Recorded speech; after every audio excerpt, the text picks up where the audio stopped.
I want to look at the other side of this as well, and that is Donald Trump. You know, what influence have religious, as a pastor, religious leaders had upon his life? So joining me now to look at his faith background is David Brody. He's the chief political analyst for CBN News and the author of The Faith of Donald J. Trump, a spiritual biography. David, welcome back to Washington Watch. And Tony, great to see you. Good to be with you. So let me just start with a couple of questions. I think you may have heard the interview I was just doing with Ryan regarding comments that Kamala Harris's pastor has made. Does a pastor, does a religious affiliation have an influence on people's lives in terms of shaping the way they see the world and the actions that they take?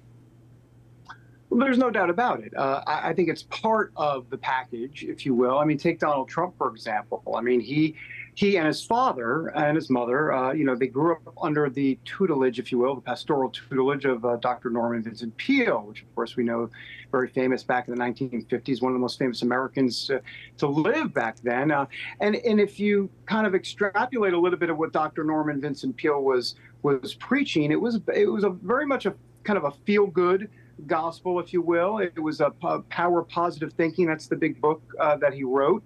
And he had a great oratory style. So when I talked to Donald Trump about all of this, he says Norman Vincent Peale had a real big influence on him. Not to mention Billy Graham, his father. Donald Trump's father used to take him to some of those Billy Graham revivals in New York. So, there's no doubt that it has an influence even to today as to what we're seeing play out right in front of our eyes.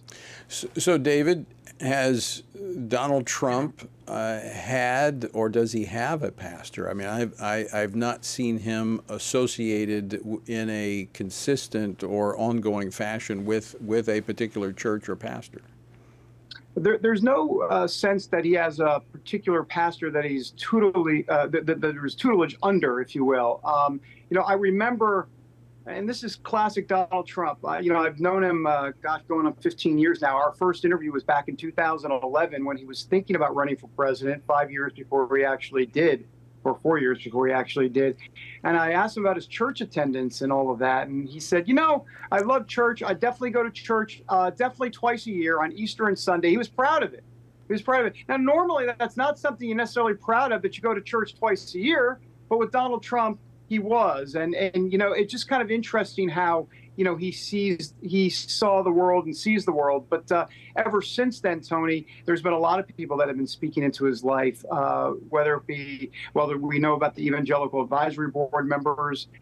You're familiar with them, obviously, and then Paula White and others. And so many folks, as I wrote this book, talked about speaking to him specifically about the Jesus plus nothing. That's the gospel, right? I mean, ultimately, it's Jesus plus nothing, and saying the sinner's prayer.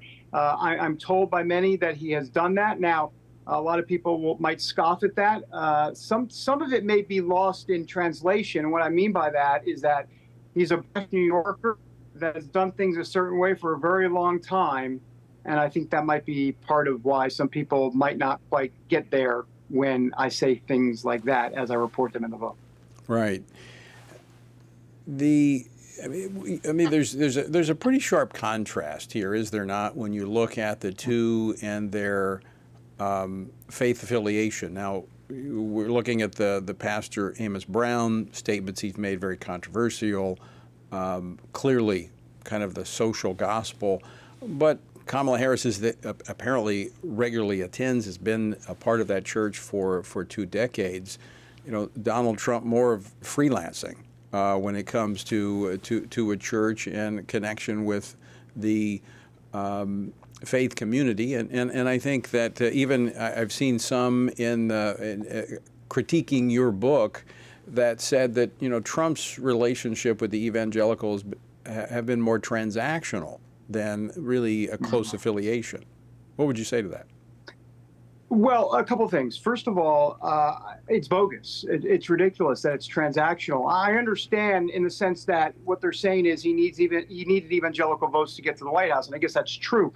But the way Trump sees it, and I've actually spoken to him about this, I mean, what he loves about evangelicals is their passion for, quote, something. And in this case, it's God, it's Jesus Christ, the living Savior. And he loves the passion that evangelicals have. So he has a actual huge respect for the fact that evangelicals put Jesus above everything else in their lives. And so that is an attraction to Donald Trump. And that's really kind of like the DNA of what we're talking about here.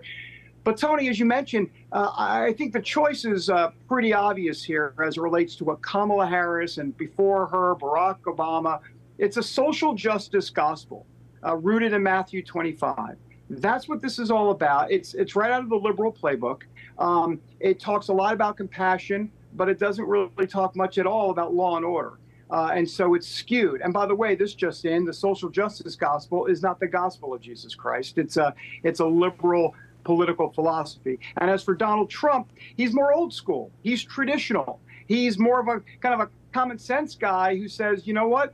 Yeah, the Bible makes sense about a lot of these traditional beliefs. Now, I got to tell you, in the 70s, 80s, 90s, Donald Trump probably wouldn't have subscribed to any of that. But grandfather Trump, someone that's later along in his life, is a different Donald Trump than the playboy of the 70s. It's a bit different. He still has the bombastic style, but he's a grandfather, and it's a little bit different now. He's gone to his old school roots.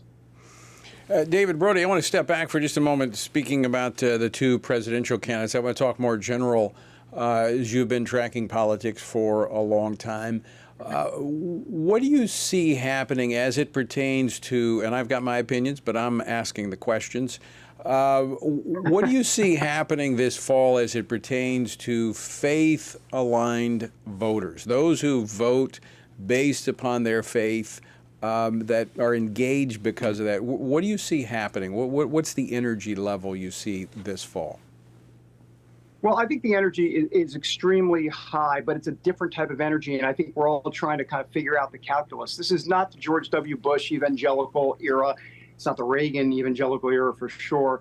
And it's not even the 2012 kind of McCain, Romney, Obama era of what evangelicals needed to do. This is Donald Trump's party. And what does that mean exactly? Well, the culture war issues have changed, Tony. Abortion, obviously very important.